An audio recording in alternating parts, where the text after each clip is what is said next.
We spend a lot of time on this channel covering new electric vehicles that are coming to market. Electric vehicles that we know many of you watching simply couldn't afford to buy brand new.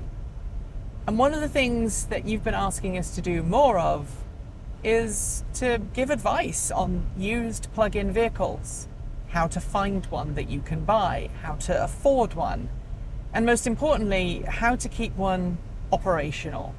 So today, I'm going to take a bit of a drive in Michael's 2012 Chevrolet Volt, and I'm going to tell you some of the ways in which you can be prepared for when your used electric car rolls over the end of its battery and drivetrain warranty. Because I know from plenty of first-hand experience, many of you just want to sell your car as soon as that warranty period is up. But the reality is, you probably don't need to.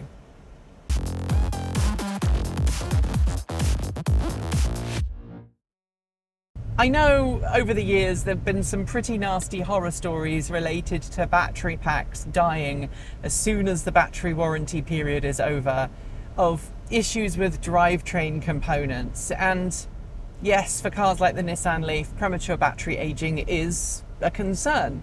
For cars like the Toyota RAV4 EV second generation, drivetrain issues are fairly common just as you come out of warranty. But for most of the other EVs that are on the market today, or were sold over the last 10 to 15 years, there are some pretty sensible things you can do to keep yourself and your investment safe. The first one is kind of obvious. If you've yet to cross over to the end of your warranty, you may want to consider investing in an extended warranty. While this adds extra expense to your monthly budget, if you're somebody who doesn't like the idea of getting your hands dirty or dealing with the expense when things do go wrong, an extended warranty does allow you to cover the cost of repairs over an extended period of time. It's effectively like an installment plan. However, extended warranties rarely cover electric vehicles in their full complexity. I know that Michael's extended warranty for this car did not cover the battery pack. It covered the transmission, and when his car had an issue with the transmission, it was covered under his extended warranty. But for most people, extended warranties are probably a bit of a waste of money. You really have to ask yourself, what is more important? Potentially throwing away money every month for an extended warranty that you hopefully won't use, or maybe just putting aside some money in a bank savings account instead.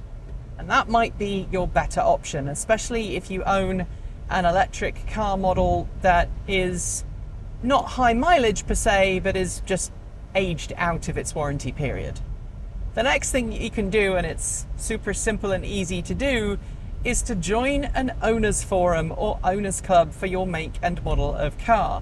I found out this very week that there's an entire community of people focusing on turning the Chevrolet Bolt, with a B, into a track-ready demon. And they've done some amazing things in terms of service and repair to keep these cars running at their peak of performance. And knowing groups like that and getting involved in communities like that, whether it's a racing community or whether it's just a standard old-fashioned owners club, can help you ensure that your car stays healthy, but it can also ensure that you follow the collected wisdom of everybody in that forum to follow best practices and make sure that your vehicle retains its health for as long as you possibly can. The other benefit to joining a forum or a local community group focused on your car is that if and when anything goes wrong, there's probably a friendly face just down the road that can help you diagnose the problem or point you in the direction of somebody who knows how to fix your car and won't fleece you in the process. The third tip I have is also a fairly simple one to achieve. Buy an owner's manual and a factory manual. If you know how your vehicle works, if you can look up the symptoms in the troubleshooting section in the back of a factory workshop manual or something similar, you could potentially save yourself a lot of money. Some of the issues that plague older or high mileage electric cars are fairly simple to fix if you know what you're looking for.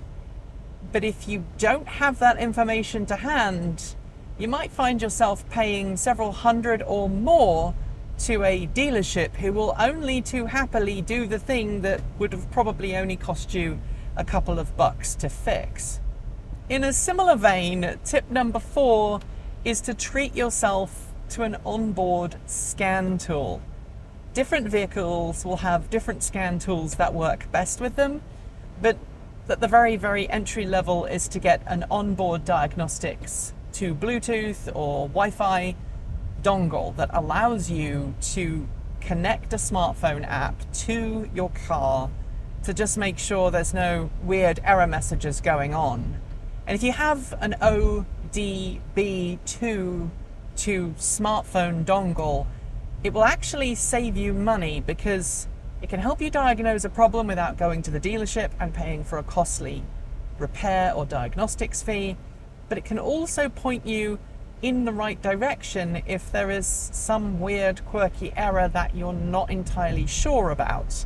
Granted, in the case of this car, Michael's 2012 Volt, having a scan tool led us down a bit of a back alley following a red herring because the issue that we thought was a battery-related one was actually a transmission-related one. But generally, owning a scan tool and being able to use it can really help you out of some sticky situations, even if it's just being able to reset whatever error code has been thrown that may prevent your car from starting, allowing you to park the car up somewhere safe and then call for assistance.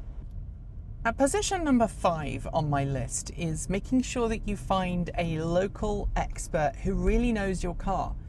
That can be an independent garage, it can be an official dealer for the make and model of car that you own, but knowing you have a local expert at hand can really help reduce stress in the event that things go wrong, especially if they have very transparent, clear pricing. If you know that they're going to charge you a certain amount of money to diagnose a problem, or that they usually charge a specific amount of money to do a specific thing on your car, it can really give you confidence knowing that you can keep your car running and on the road for an extended period of time. Number 6 is related to that, and that is knowing that your car is registered with a local dealership so that the automaker that made your car knows that you are its owner. Theoretically, when a local DMV or whatever it is in your country registers your car to your name, the automaker should be able to contact that authority and go, hey, there's a recall on this particular make and model of this car. This chassis number is registered with this license plate, which belongs to this person. Can we have their details so we can reach out and notify them of an issue? However, I've also found in the past that that doesn't always work, and sometimes it can take a lot longer to notify owners of recalls compared to your local dealership knows that you are a registered owner of this particular vehicle. They know that you have visited the garage at least once in the past, and therefore they're going to be more able to help you in the event that there is a recall that requires your attention. So I always recommend, even if you don't want to go to dealerships or a particular dealership because they're a bit expensive, take your car there once, make sure that they know that you own that vehicle, and then when there is an official recall, you're more likely to hear about it. Once you've found that local specialist that you trust, we come to number 7, BSL for 7 in case you didn't know. It's to make sure that your car is regularly serviced. Now, I know a lot of people will look at this and go, but EVs don't require servicing. They require less servicing than your run-of-the-mill conventional gasoline vehicle. However, while they may not have traditional gearboxes, whether that be manual or automatic, they do have reduction gearboxes, which require oil, just like internal combustion engine vehicle gearboxes do. They may also require coolant flushers. The battery cooling system or the motor cooling system, normally around 100,000 miles in most EVs, needs to be flushed, and it needs to be flushed using appropriate equipment. It needs to be flushed by an expert that understands how to get rid of the air bubbles in the system. And unless you are a real hardcore EV nerd who has their own shop and is super, super good at DIY, the chances are you're going to have to take it to a local dealership or an independent specialist you trust who has all of the equipment to make sure it's done properly. So make sure you get regular servicing, because not only does that keep your vehicle in a better state of health and ensures that it's less likely to have problems, it also means that when your vehicle is serviced, if your repair technician is worth their paycheck, they will tell you, hey, there is an issue with this thing and we think you're going to need to get X, Y, or Z replaced in so many miles or kilometers. And of course, if you have built up a rapport with that particular specialist or dealership, they're less likely to fleece you because they understand that you are a return customer and they're going to want to keep you happy. And the way they keep you happy is to be open, honest, and transparent about the state of health of your vehicle. If they tell you that there's a load of stuff that needs to be done that doesn't, and you pay a lot of money for it and then find out, they know you're not going to come back.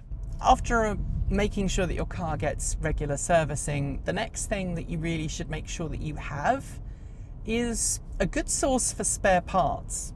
This can be just a couple of suppliers that you know will keep parts that you need for your car at a reasonable, affordable price, or maybe it's just keeping some commonly used spare parts at home on hand in case you need it. A couple of years ago, the Pacific Northwest suffered some really bad forest fires, and the air quality in these parts was truly abysmal, and I got into the habit of keeping a spare cabin filter at my house so that when the air got really bad, after the smoke had cleared, I could pop in a fresh cabin filter so that the inside of my car didn't smell like a forest fire. I've still done that to this day, and I keep a spare. So as soon as I use that spare or know that I'm going to swap it out, I'll go online and order a replacement one. That means that I've always got one in use, but I've also got a spare ready to jump in whenever I need it. Obviously, things like 12-volt batteries are not particularly easy to keep around, but an alternative to that would be to make sure that you have a good quality 12-volt emergency jump starter. You can buy these little lithium ones that slip in a bag or under the back seat, and they can help you turn your car on in the event that your 12-volt accessory battery dies. And if you have a high mileage EV, believe me, it will happen at least once during your ownership. Related to that, let's think of this as kind of an 8A. Keep an eye out on eBay for uncommon parts that you may want to throw in your car at some point. That could be anything from custom floor mats to tow hitches to light bulbs, anything that you think that you may end up wanting to put on your car.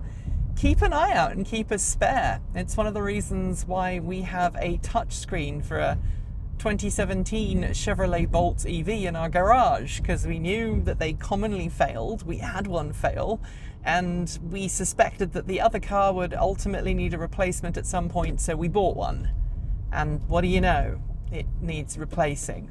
Not for the reasons that it normally does. It got scratched by my wife carrying some stuff inside the car that she shouldn't have done, but potato, potato. My final two tips are tips that really anybody who owns a higher mileage, older vehicle should follow. The first one is to make sure that you have a backup plan, an alternative form of transportation. If you live out in the country like I do, the likelihood is that that's going to be a family member's car or a friend who's able to pick you up in the event that something goes wrong.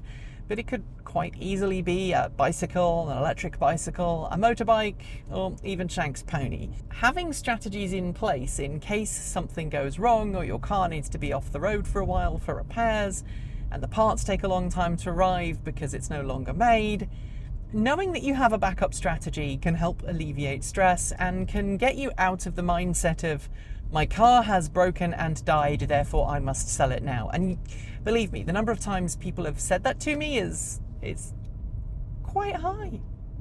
The last one, save. Have a line item in your budget that you put money in every month so that in the worst case scenario that something goes wrong with your vehicle, you've got money aside that you can use to spend to fix it. It doesn't have to be a lot. You could put aside 20 or 30 bucks a month into a savings account that you use for your vehicle, but it's good budgeting sense. And then when you need a new set of brake shoes, or you need a new set of tires, or maybe a windscreen wiper, you can just nip into that fund, take the money you need out, and not worry about having to choose between fixing your car and buying next week's groceries. And I know people who are constantly in that position. So there you have it, my tips for making sure that you keep your older, higher mileage EV happy and healthy for hopefully tens of thousands or maybe even hundreds of thousands of miles under your ownership. There's nothing in this list that I feel is particularly egregious, but let me know your thoughts in the comments below. Because I'm driving, and because this camera is just overloaded, I can't give you a long list of names like I normally do at the end of the video. But on my right are some of the amazing people who make this channel possible, and if you'd like to join them, it's pretty simple to do. Head to patreon.com/transportevolved, or take out a YouTube membership for this channel. Both of those ways support the channel, and it really all means a lot to us. However little you can give, when we have your support. If you want to buy some swag, you'll find that over at our swag store, link below. And if you want to interact with the channel, you can do so through Mastodon. You can do so in the comments below. If you are a Patreon supporter, you can drop us a note there, or of course, you can send us an email. Old school, old fashioned. We always like hearing from you. Thanks for joining me, and until next time, keep evolving.